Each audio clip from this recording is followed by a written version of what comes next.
Okay, let me talk as fast as I can about postmodernism. Historical postmodernism. We start with the Beatles, of all things, the popular band. We're going to look at the Beatles in 1967 and 1968. The Beatles started off as a very sort of typical rock pop band with some British influences, some blues influences. They shift in the 60s, in the mid-60s, in 67, from this cheery rock like I Want to Hold Your Hand. I can't put it on this video because YouTube will take my videos down. Go Google or buy or whatever I Want to Hold Your Hand. It's cheerful, it's upbeat, it's peppy, it's catchy. And in the pictures, they're all clean shaven, they're wearing their cool little suit jackets, and they've got their little matching drums, and it's all cool. But what happens? They make this shift from classic rock to something much more psychedelic. In fact, they turn on, tune in, drop out. They make an apocalyptic change, and it comes out in actually postmodernism, even though they're not consciously saying, I have studied postmodernism, therefore we will now do this style of music. They just make this shift. They become interested in, the Beatles as a group, become interested in the effects of psychedelic drugs, which means that your mind is connecting signifiers in weird, piled-on sort of ways. And we hear it in their music. You don't have to listen to Strawberry Fields for your listening, but you could. Strawberry Fields Forever is a sort of poignant, postmodern, sort of deconstructing. It doesn't sound like pop rock, I Want to Hold Your Hand, rock and roll. It's its own kind of thing. The weird thing that happens, get all the way to the end of Strawberry Fields. Listen to the final, the end of the song, and then there's a fade out, and keep playing, keep listening. It fades back in, and there's this weird deconstructed sound collage of the song. It's phased in backwards. The tape is actually spliced in backwards, so you hear it in reverse, and you hear bits and snippets of things that aren't even from that. What is this? It's after the 3-minute mark. We think it's over. We hear silence, and then it fades back in, and it's a little bit like Poème électronique. It's in your head. If you're listening to it with headphones, it's in your head. The fall of modernism, wanting structure. I want to hold your hand, and all of that structure is cultural. It's not just in the arts. It's not just the university professors who are doing this. It's not just the music theorists. Everybody is experiencing this deconstruction, this fall of modernism. So we go to the Beatles then, their White Album, and the track on there that you must listen to is Revolution Number 9. If you listen, when you listen to this, you will say, how is this pop music? It is a true collage. It is a collage of BBC News, the Beatles themselves playing, a military band, the BBC Radio Symphony, people speaking, traffic sounds. It's signifiers. Oh, radio, symphony, traffic. It reminds us of things, but we take away what that links us to. Have only signifiers. Pile them on. This is a stream of consciousness. Maybe a signifier will lead us to another signifier. This reminds me of that, and that reminds me of the other thing, and that reminds me of this thing. Or maybe not. Maybe it doesn't matter. Collage, a piling on of things, is an art thing at this time as well, and has been actually for a couple decades at this point. When you look at a visual collage, what do you look at first? It is up to you, the viewer, to impose your own order and narrative on the collage. Likewise, in the White Album, Revolution Number 9, where is the structure? There is none. Or there is only the structure that you, the listener, choose to listen for. Will you listen to the person saying, number 9, number 9, number 9? Will that be the way that you know where you are in this piece? Or maybe you listen for the person reading the news. This is the leftovers after the apocalypse.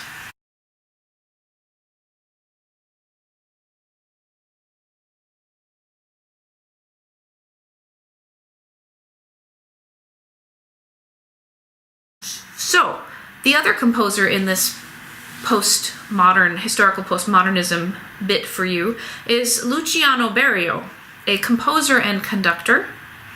His symphony, his 5-movement Sinfonia from 1968. Aha! So the same year as the Beatles' Revolution No. 9. I've had you listen to the 3rd movement. You have a handout from me that is a big, long page. In fact, I don't have it here. I might pause and go get it. Who knows? If you look in your packet of handouts, you will see a chart of signifiers for the 3rd movement of Berio's Sinfonia. I love this piece. I love it. This huge movement is a huge collage. It's notated. It's not like the Beatles' White Album, which was essentially musique concrète, right? No live performers, really. They just sampled it and put it together. Berio's Sinfonia, you can perform it. I kind of wish we would. But it's huge. It is for an octet of singers who, in the original recording, or the one I've put up for you, is the Swingle Singers, a pop vocal a cappella group.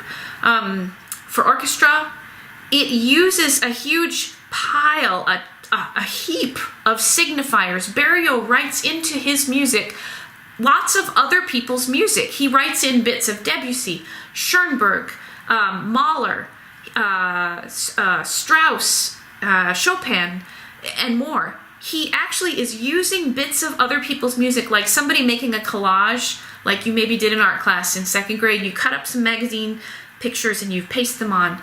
That's what he does with this 3rd movement. The title of the 3rd movement is significant. In ruhig fließender Bewegung. This is actually the tempo marking or the expression marking used by Mahler in the 2nd Symphony for the movement that features Mahler's Lied, the Sermon of St. Anthony to the Fishes. Antonius so predig ihre Kirche von Leidig. It's a great Mahler maximal piece, and it threads its way through this movement. But the movement is not about Mahler. The movement is not about Berio either. It's not a hero quest. It's a collage. But in this case, Berio has taken the signifiers and chained them together with these beautifully radiating chains of signifiers. So there's very little of Berio himself in this piece, and yet he has created it. It is like a stream of consciousness for the listener. On the one hand, there is a stream of signifiers about dance. 1, 2, 3, 1, 2, 3, 1, 2, 3. We hear bits of Ravel's La Valse in this movement.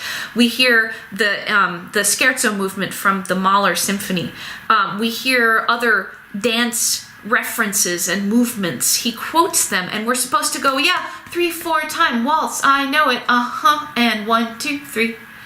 And one thing reminds you, oh, yeah, and hey, what about that thing? Oh, and hey, what about that other thing? Hey, what about that? So there's this element of dance.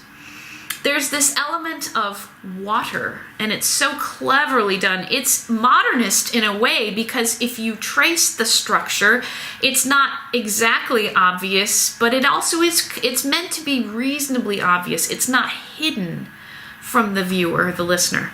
Water, let's take St. Anthony's sermon to the fishes. This is a story about a saint who's preaching to fish in a stream. And so we have that element of water.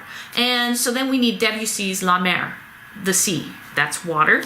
And then we could use some Vaughan Williams Sea Symphony. And we could also then very cleverly use some Bach, because what does the word Bach actually mean in German? It means a brook or stream, which is water. So I can quote Bach because, that connects. It's a really lovely chain of signifiers woven together in this created work. He has sampled other people's things and put it together. Oh, he also throws in, there is somebody speaking. They are reading words of a Samuel Beckett play. I've put that in your packet. And the Swingle Singers are actually singing solfege. Sola, sola, sola, fa, sola, sol, fa, mi, sola, sola, sol, fa, mi. We don't sing solfege for people in real life. That's like for practicing. That's for singing in audits and things. Shh, that's exercise. We should not that. But you know what? What's done on stage and what's done to practice, it's all the same. The fact that you've mixed Bach up with Schoenberg and Mahler, it's all the same. The collision of historical styles, it doesn't matter. In fact, it's great that they collide and chain together. So this piece is very not about Berio. We're bombarded with images. It would take you years, I think, to really figure the piece out. In fact, my mentor, Robert Fink, I think this was one of his seminal writings, is deconstructing this piece or understanding it. But on the other hand, Berio is the composer of the piece. He's the collager of this thing. So is it not him after all? Postmodernism, then, just to sum up, refers to this style where we have signifiers, these shapes that mean something. We paste in old things and new things. We pile fake things in with real things.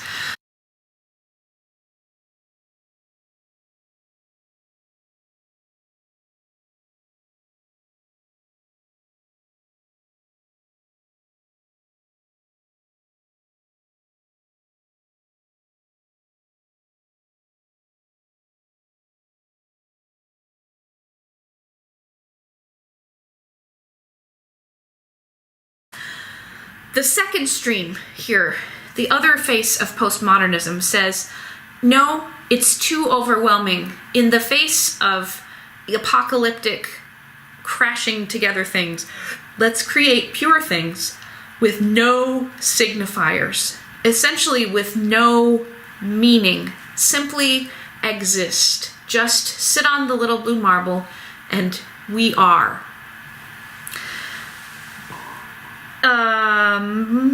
So again, historical postmodernism, a quick recap, not like you need it, but I will. Real versus fake, not important. Creation versus imitation, not important. If you can imitate it, that's as good as learning to do it yourself, as creating something new yourself. So that basically says, if you can imitate it, you can imitate Bach, you're just as good as Bach. That basically denies all of the modern era from 1400 to 1950. So why are these people in our textbooks? Why are they so important, these old dead white guys? I can do that. So I'm just as good as they are. Now if you say, but that's not true, that's because you don't have this sort of postmodernist viewpoint. Hyperreal is better than real. Things that are thought of and spun off of other things are better than real. I'm thinking here of the song Incense and Peppermints, which is really terrifying. It's actually a terrifying pop song. It's about tuning in and going on a psychedelic trip, a drug trip. And the idea that you might get into this sort of hyper-real place of the mind and you might never find your way back. It actually says this in the song. And it's presented as a sort of like, yeah, that's a cool thing. Get in there so far, you might never get back. And it creeps me out. A lot of things creep me out. Have you noticed? Historical postmodernism, the composer disappears. The composer disappears behind the cloud of signifiers, the collage, the pastiche, the quotation. There is no self of the composer because there's just too much piled on. How different. Remember our threads from the 19th century, oh so long ago, when the narrative of the hero quest was about the composer. Wow, we are so far from that. So what is minimalism? Because historical postmodernism could also be called maximal in a lot of ways. And by the way, John Cage's Variations 4 can be seen as a postmodernist maximal work, if you wish. Especially if when you perform it yourself, and you could go perform it yourself anywhere you want at any time. In fact, I wish you would. Film them all and let's put them on the Schwab website. You could be very postmodernist in your performance of Variations 4 because you could bring with you signifiers of everything from the past. You could play Bach and Koprush and Caruso exercises and paint the Mona Lisa all over again. It would be exciting. So I won't get excited about that too much.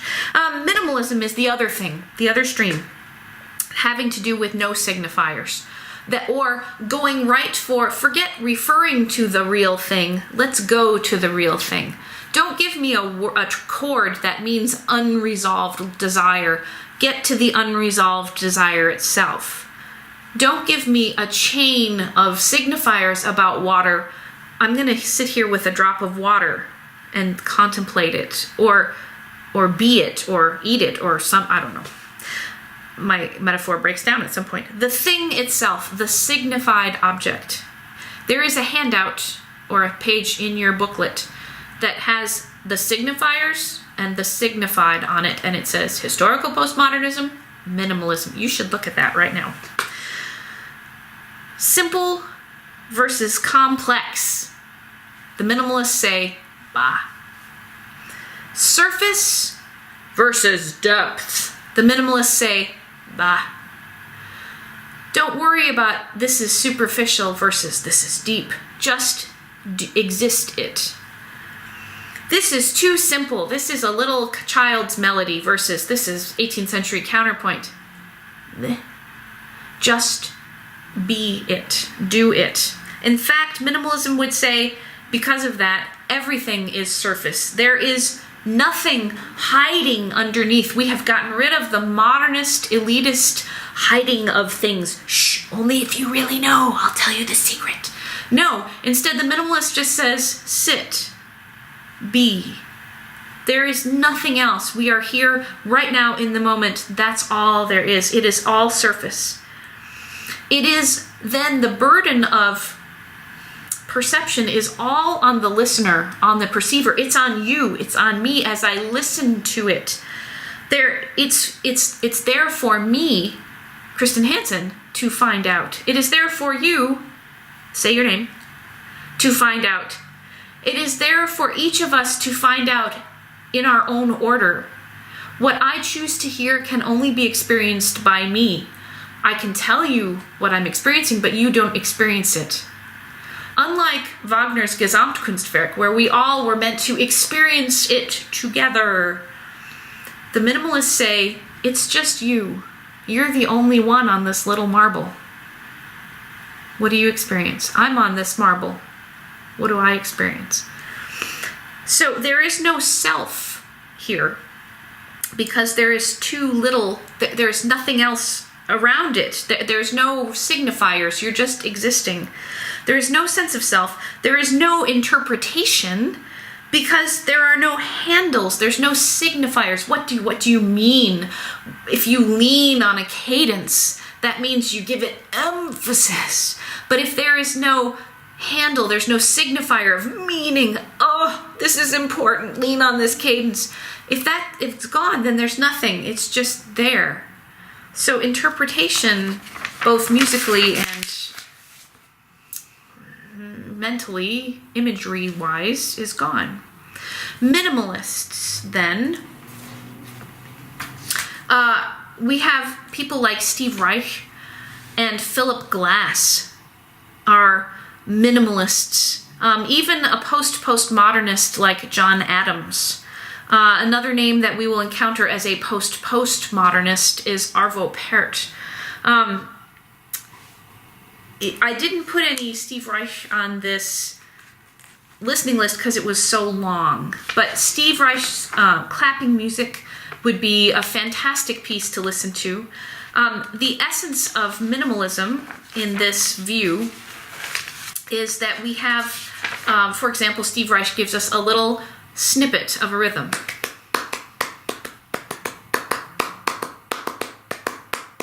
And we clap it together, say 3 or 4 of us. And then we take the same rhythm, but instead of changing it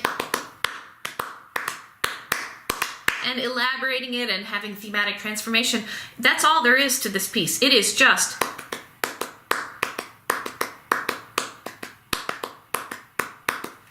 but then what happens is performers clap it and be slightly phase it. I love to do this in class. I wish I lived next door to a percussionist. I'd invite them over for a cup of tea and some phasing.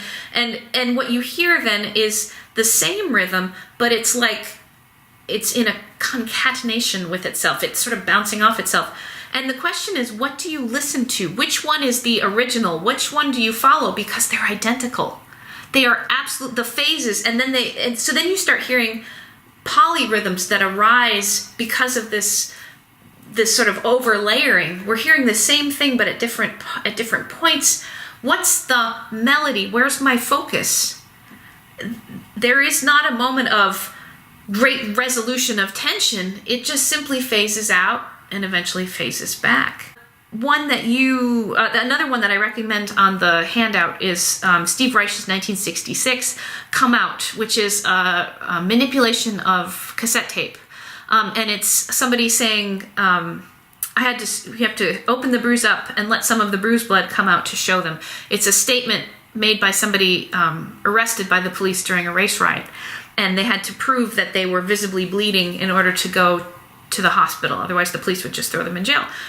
So they take this snippet of text, of speaking, and Steve Reich samples it and creates really musique concrète with it, but it's in a very phasic, there's nothing else to it. It's just sitting there. The other piece that I put on here as a good example of minimalism is from Philip Glass's opera, Einstein on the Beach. Philip Glass is pretty cool because he actually was friends with a lot of popular rock musicians like Peter Townsend. And so they start doing, like the Beatles and Barrio, they end up doing some of the same things that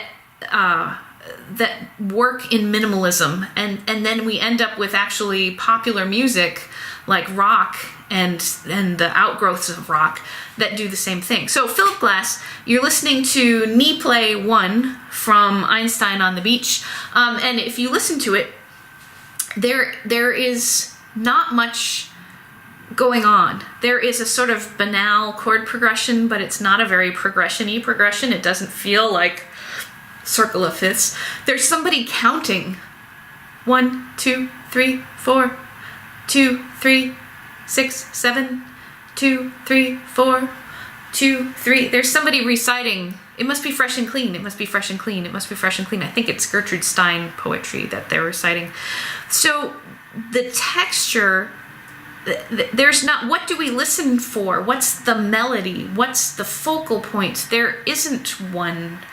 Just zone in or out and just exist with it.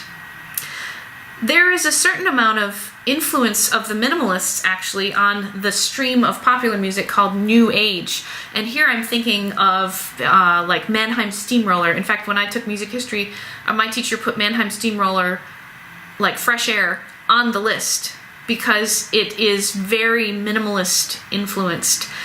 In fact, the music you listen to when you go have a massage is meant to take you out of narrative thinking into just be. Hear nature sounds, hear crickets and water washing and maybe the occasional chord progression, but it doesn't progress hard. There's not a strong 5-1 hook there. It's maybe modal, but it's probably even looser than modal. So, did I give you style? Well, okay. So style characteristics for minimalism would be a lack of tonal or rhythmic climax. A lack of tonal or rhythmic climax. It doesn't mean that minimalism is necessarily atonal. It doesn't mean that it isn't tonal either. It can be tonal. Another style characteristic for minimalism would be cyclic, phasing repetitions of cells. Cyclic, phasing repetitions of cells. And I think a third style characteristic would be an absence of signifiers or program. An absence of signifiers or program. I will add a fourth one because I need to finish up with John Adams here. So a fourth style characteristic would be along with cycles, then there is often a sense of motion, a constant sense of motion, or a constant absence of motion. Either you feel this perpetual sort of cycle, or it's going by too slowly for you to perceive it. So this would fit in with John Adams' Short Ride in a Fast Machine. You have two Adams excerpts, actually. One from Adams, related to his opera Nixon in China, called The Chairman Dances. It's based on a foxtrot. There's an old historical thing. Maybe that makes it historical postmodern. It does have minimalist loops in it. The other one is my favorite, Short Ride in a Fast Machine. It is minimalist in the sense that it has this perpetual motion. It has unrelated things that float through, but they are not signifiers. They don't mean the big plane or the big car or the boat. They're just these motions. Even though the title is kind of programmatic, Short Ride in a Fast Machine, it's like, you're in this, whatever this fast machine is. And it is late minimalism. It's less minimally than Steve Reich or Philip Glass. Maybe that makes it more popular to the average non-minimalist loving person. I don't know.